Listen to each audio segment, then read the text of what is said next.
This man's come to a restaurant. Yeah, should we go to this one below? What a name that is!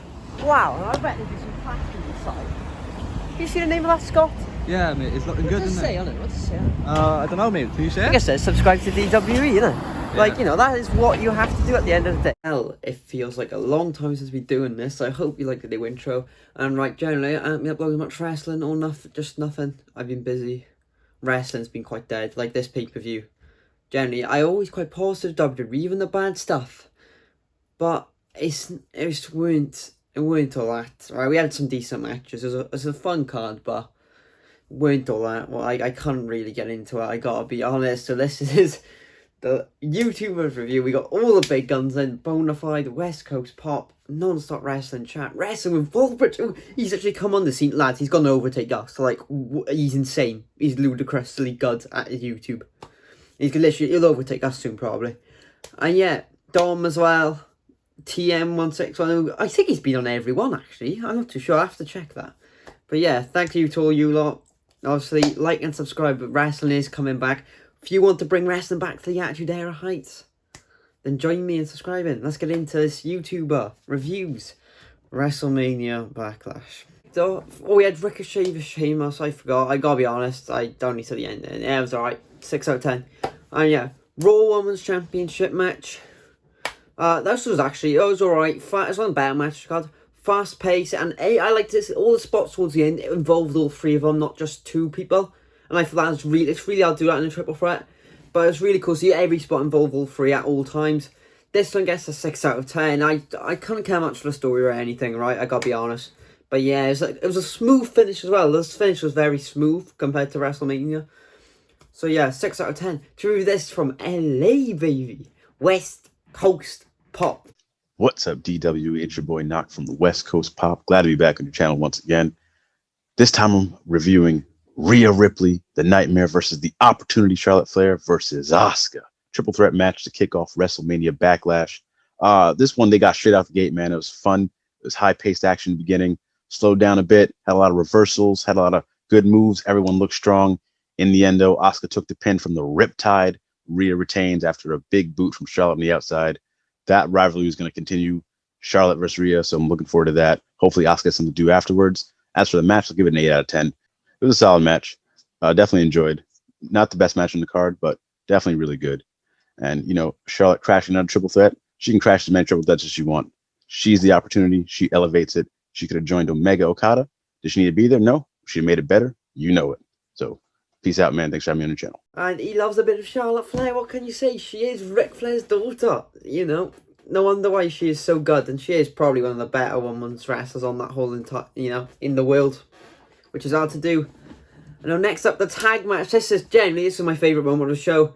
This was probably my favourite match of the show as well. I tell you what.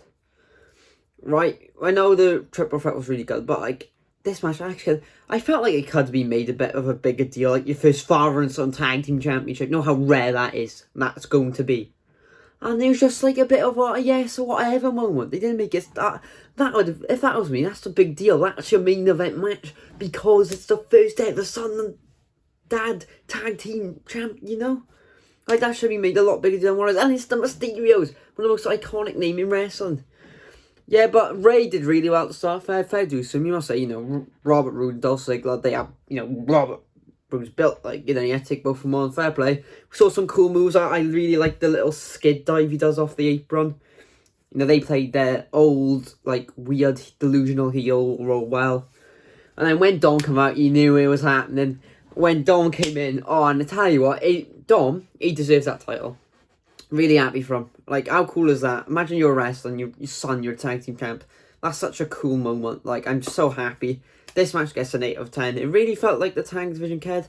And Dom is here. Speaking of another Dominic to Dominic. He is giving his thoughts on this match. So 8 out of 10 from me. See what Dominic has to say. The second match of the show was Robert Roode and Dolph Ziggler versus Rey and Dominic Mysterio for the SmackDown Tag Team titles. But this really wasn't a straight-up tag team match in the fact that Robert Roode and Dolph Ziggler both took out Dominic Mysterio before the match could start. So we had about 10 minutes of Rey Mysterio just doing everything he can to take out both. And then we have Dominic Mysterio coming out limping, and then in the end, Dominic and Rey Mysterio would win the match and become your new SmackDown Tag Team Champions. First, I want to mention, I do like how they made the tag team titles, which WWE just don't ever care about. They made them feel really important here, you know, the father and son moment. Like, they actually made people care about the tag team titles. Props in for that. And honestly, I would have just preferred if this was a straight-up tag team match the whole time without just Rey for the first 10 minutes. But it is what it is. Overall, a very solid tag team match. Thanks for having me on. Dominic is exactly, like, you're right, like, I'd rather just be a normal match, but then, like, you know, I guess it's the story, but, yeah, he did feel like the tag team division was slightly more important than usual, so that's good. Yeah, and then we got Miz vs Priest. I can get 1 out of 10. Why? You want to present wrestling as a legit sport, WWE, right? You want your stars to feel like, oh yeah, we all know it's fake, but at least have some sort of legitimacy about it, you know, like, oh, like, yeah, we know it's predetermined, whatever, but they do put this stuff through, like, horror, just to entertainment, you know what I mean? Give them some...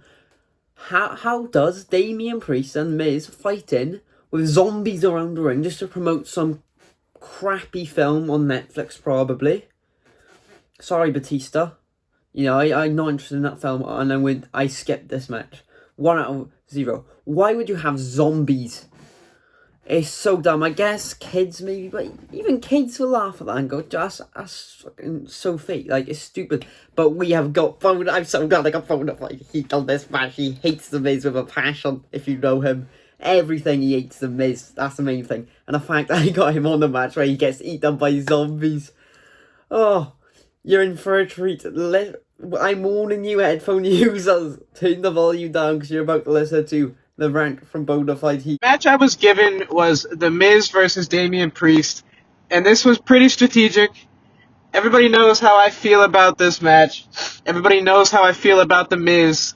Everybody knows how I feel about Damian Priest. I love Damian Priest. I'm glad Damian Priest beat The Miz. That's the first thing I'm going to say.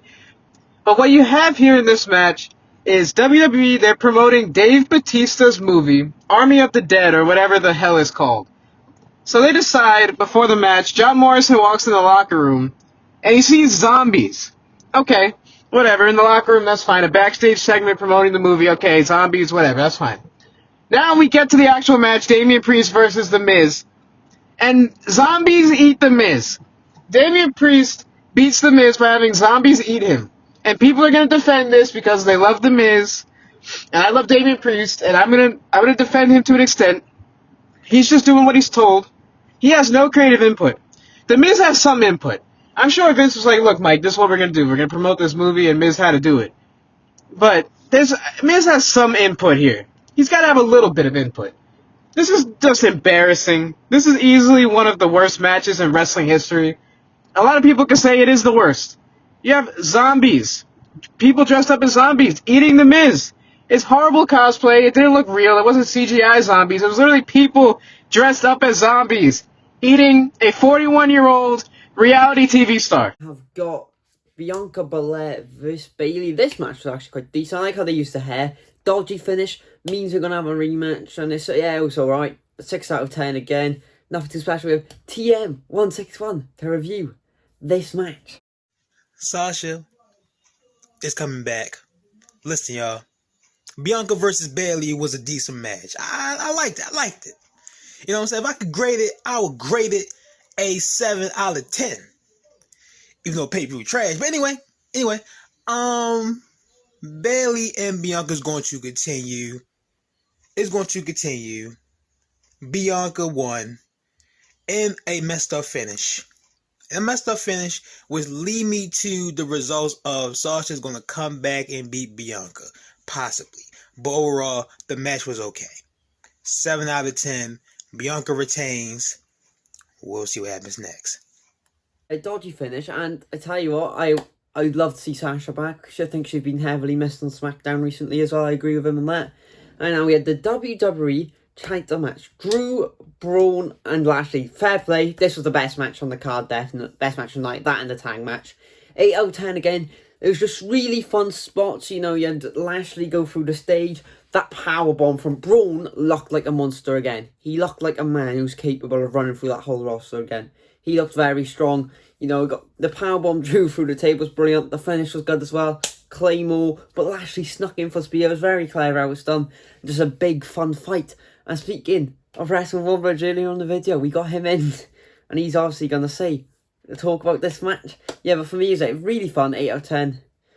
So and then we got the main event. What's up, guys? So yeah, the WWE Championship triple threat match between Drew McIntyre, Bobby Lashley and Braun Strowman. This was a great hoss fight, just 3 big beefy men doing big beefy things. I like the initial story of Drew and Bobby teaming up to take on Braun Strowman, but that didn't last long as the match broke down into an all-out brawl. I thought all 3 men got a great chance to shine as well. There were some really impressive feats of strength alongside some great spots. I liked the blockbuster from Braun onto the 2 guys on the outside of the ring from the ring apron. There was a really good powerbomb from Braun onto Drew through the announce table. And we saw a spot where Drew threw Bobby through the LED screens on the set, which exploded. That's always fun to see. And I thought this match was relatively unpredictable, to be honest. So a lot of the near falls were quite exciting and they built up the drama nicely. And I like the finish as well, where Drew hits the Claymore on Braun, but before he can make the 3, Bobby throws him out of the ring. Bobby then hits a spear onto Strowman to pick up the victory and retain the title. Yeah, had a lot of fun watching this match, to be honest. The selling was decent and I thought the pace was really good as well. So yeah, enjoyed it a lot. Hoss means, but it's a big hoss fight. A lot of just large men. And speaking of large, Roman Reigns, who's unstoppable now. I'm sorry, I really like how they've built this Uso thing. Since Jay's come back, it's been so sick. I really want Jimmy vs Jey Uso at Hell in a Cell next month. I think it's, and like Roman said, oh, you know, don't go ringside, you know, what your brother's been saying. He's punishing him for what his brother's doing. And it's brilliant. And all I'm saying that, and like Seth come out at the end of this match, oh God, not gonna lie, I weren't interested in it at all. I'm sorry, I'm so positive with wrestling, but I'm just not interested in this. I just weren't interested at all. I love Roman, I love Cesaro. But this match just, you know, it went the tip of the tongue for me. I like Cesaro in the ring, but I just think, I like Roman in the ring as well. I just, like, for me, this match had gone a bit long, but at the start, you know, had a lot of fun grappling. You know, Roman was like, oh God, I need Jay. You know, he had a bit of panic, and he slowly lose, like, you can tell he's starting to lose that, and the dominance a bit. Since Jimmy's come back. Yeah, but the match went a bit too long. I guess a 7 out of 10. It's just simple what it is. Yeah, but nice to see Cesaro in the main event spot, I guess. For me, with my go-to match. Like, I think Roman's had a lot better title defenses. But yeah. So we got non-stop wrestling chat to see us out on this video. Let's see what he had to say on the main event. And this man what he does in the day is ludicrous. He's like Elon Musk, Scottish Elon Musk. Thanks again, Dan, for having me on your channel. Cesaro versus Roman Reigns. Honour to be doing such a great match. It was fantastic. I loved it. Roman Reigns is always going to get the win here, but it's cool to see how good Cesaro was in that picture. Probably going to turn into another match in the future, and at that point, does Cesaro claim it? Does he win it? Who knows? But I'm excited to see what happens. For me, I gave it a 4 out of 5 stars. Normally, I think it's out of 10 here, so it'll probably be 9 out of 10. It was a fantastic match. It was great from top to bottom. They gave it a lot of time to work, and yeah, I'm excited to see where this goes. I'm excited to see if there's a future match, and the whole thing. It felt very much like a Rocky versus Creed, the very first one. The second one where Rocky gets the win, is that going to be Cesaro getting the win? I'm excited to see where it goes, and it was a great match. And if you're bringing wrestling back like me, you gotta like and subscribe and comment down below what is your thoughts on Backlash, your favourite thing. Yeah, a lot of very fun little show. So you like and subscribe. Sorry for the late, and like it's been late because life's a bit of crazy right now. A lot of new things are going on with me. So yeah, like and subscribe, and see you all in the next one.